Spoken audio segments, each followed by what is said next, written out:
The knock came just after midnight. Not loud, not desperate, just firm enough to wake Marcus Hale from the shallow sleep he had learned to survive on. 3 knocks, a pause, then 2 more, slower this time, like whoever stood outside was counting breaths. Marcus sat up in bed, already alert. In South Bend, Indiana, midnight knocks rarely meant anything good. He reached into the drawer beside his bed and wrapped his fingers around the grip of the old handgun he kept there, unloaded but comforting. Another knock.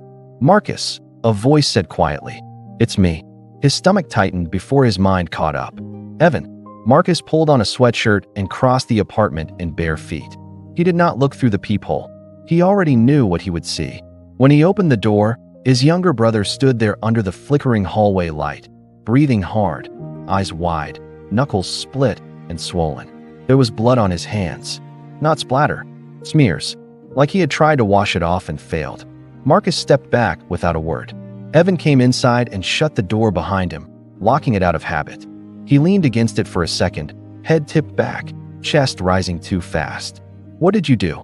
Marcus asked. Evan laughed once, sharp and wrong. "I told myself I wouldn't come here."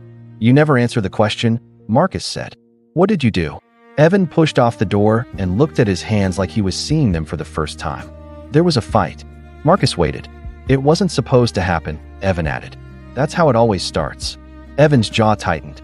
He walked into the small kitchen, leaving faint red marks on the wall where his fingers brushed it. Marcus followed, every sense on edge. "Sit," Marcus said. Evan shook his head. "I can't." Marcus opened the cabinet under the sink and pulled out a roll of paper towels and a first aid kit. He tossed them onto the counter. "Then stand still." Evan tried to smile, but failed. "You always were like this. Calm, like nothing ever touched you." Marcus did not respond. He wet a towel and took Evan's hands, turning them over carefully. The skin was torn in several places. One knuckle looked wrong. "Did you hit him?" Marcus asked. "Yes." "Did he hit you?" "Yes." "Is he breathing?" Evan hesitated. Marcus looked up sharply. "Evan." "He was when I left," Evan said quickly. "I think. I didn't stay long." That wasn't the question. Evan pulled his hands away and paced the narrow kitchen. "He came at me first." "Who?" "A man. Outside the warehouse." "What warehouse?" "The one on Jefferson, near the river." Marcus closed his eyes briefly. That place again. Abandoned on paper, active in every way that mattered. "Why were you there?" Marcus asked. Evan rubbed his face. "I was meeting someone." Marcus waited. "A woman," Evan said. "Claire." Marcus froze. "Claire Mitchell." Evan nodded. "You told me you were done with her." "I thought I was." Marcus turned back to the sink, more force in his movements now. "You think that makes this better?" "I didn't go there for trouble." "You never do." Evan stopped pacing. He was waiting, like he knew I'd come. Marcus felt the shift in the room. "Waiting how?" "In the shadows," Evan said. "Said my name before I said his." "That's not random." "I know." Marcus dried his hands slowly. "Did he have a weapon?" "No," Evan said. "But he was bigger. And angry." "Angry about what?" Evan looked away. Marcus's voice hardened. "About what?" "About Claire," Evan said. "About things I wasn't supposed to know." The hum of the refrigerator filled the silence. Marcus leaned back against the counter, crossing his arms. "Say it straight," Marcus said. Evan swallowed. "Claire's husband didn't leave town." Marcus felt something cold settle in his chest. "That's impossible. We went to the funeral." "That's what she wanted people to think." Marcus stared at him. "You retelling me you got into a fight with a man you thought was dead?" "Yes." "And you left him bleeding?" "Yes." Marcus let out a slow breath. "You understand how bad this is." Evan laughed again, brittle. "I understand that I shouldn't have come here." "And yet," Marcus said. "And yet," Evan echoed. Marcus went to the window and pulled the blinds aside just enough to check the street. Empty. Quiet. Too quiet. "Did anyone see you leave?" Marcus asked. "I don't think so." "That's not an answer." "I ran," Evan said. "I didn't look back."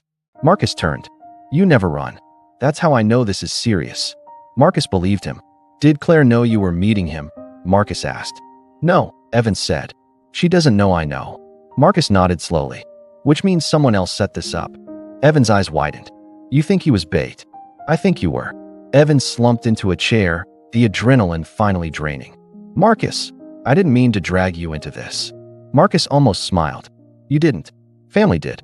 A sudden sound echoed in the hallway outside. Footsteps. Heavy. Pausing near Marcus's door. Both men froze. A shadow passed under the door. Marcus reached for the light and switched it off. He moved without sound, guiding Evan toward the bedroom with a hand on his shoulder. Another knock came, louder this time. "Open up," a voice said. Calm. Male. Unhurried. "We need to talk about what happened at the warehouse." Evan's breath caught. Marcus leaned close and whispered, "Whatever you think this is, it's worse." The knock came again, and this time, it did not sound like a request. Marcus did not move toward the door. He stayed where he was, listening. The hallway outside their apartment smelled faintly of bleach and old carpet. The man on the other side shifted his weight, patient, like time worked for him. "Marcus Hale," the voice said. "You don't know me, but I know you." Evan closed his eyes. Marcus leaned closer to Evan and whispered, "Bedroom. Window. Now." Evan shook his head. "They'll see me. They already know you're here," Marcus said. "Go." Another knock. Harder. Marcus waited until Evan slipped into the bedroom before answering. He opened the door just enough to see the man's face. Mid-30s.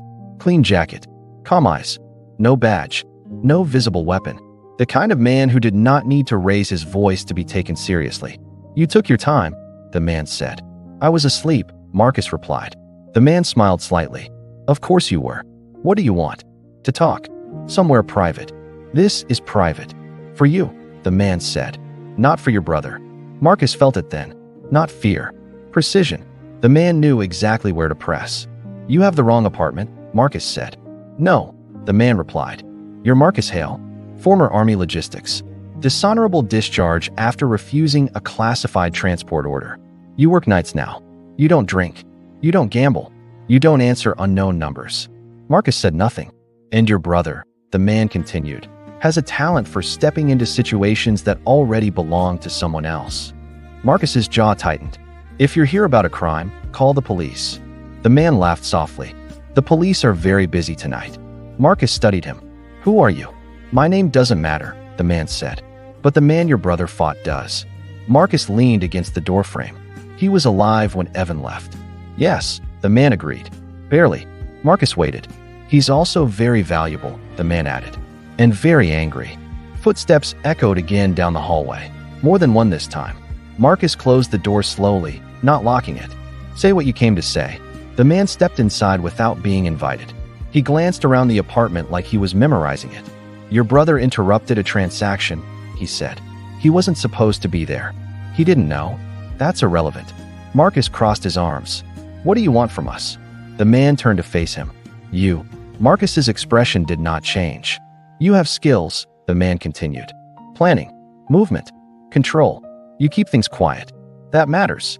Marcus shook his head. "I'm done with that life." "So you tell yourself," the man said. "But here you are." A crash came from the bedroom. Both men turned as Evan shoved the window open and dropped into the alley below. The man swore under his breath and rushed toward the bedroom. But Marcus was faster. Marcus slammed into him, driving him into the wall. The man hit hard but recovered quickly, swinging back with practiced force. The fight was brief, brutal, and silent. Elbows, knees, a head slammed against drywall. Marcus pinned the man's arm and twisted until something popped. The man groaned. "You just made this harder." "Leave," Marcus said. "Now." The man laughed through the pain. "It's already too late." Sirens wailed in the distance. The man pulled himself upright. "Your brother has 10 minutes. 10 minutes for what?" "To disappear," the man said. "Because the man he fought won't stop looking. And neither will we." He turned and left, footsteps retreating down the hallway. Marcus stood still for a long moment, then ran to the bedroom window. Evan was already halfway down the alley, limping but moving. Marcus grabbed his keys and jacket and followed. They met 3 blocks away near the river, under a bridge that smelled of rust and wet concrete. Evan leaned against a pillar, pale and shaking. "I didn't mean to run," Evan said.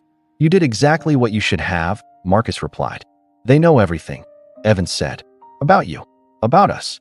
"Yes," Marcus said. "Which means this wasn't about the fight." Evan looked at him. "Then what is it about?" Marcus stared at the dark water. "It's about leverage." Evan swallowed. "What do we do?"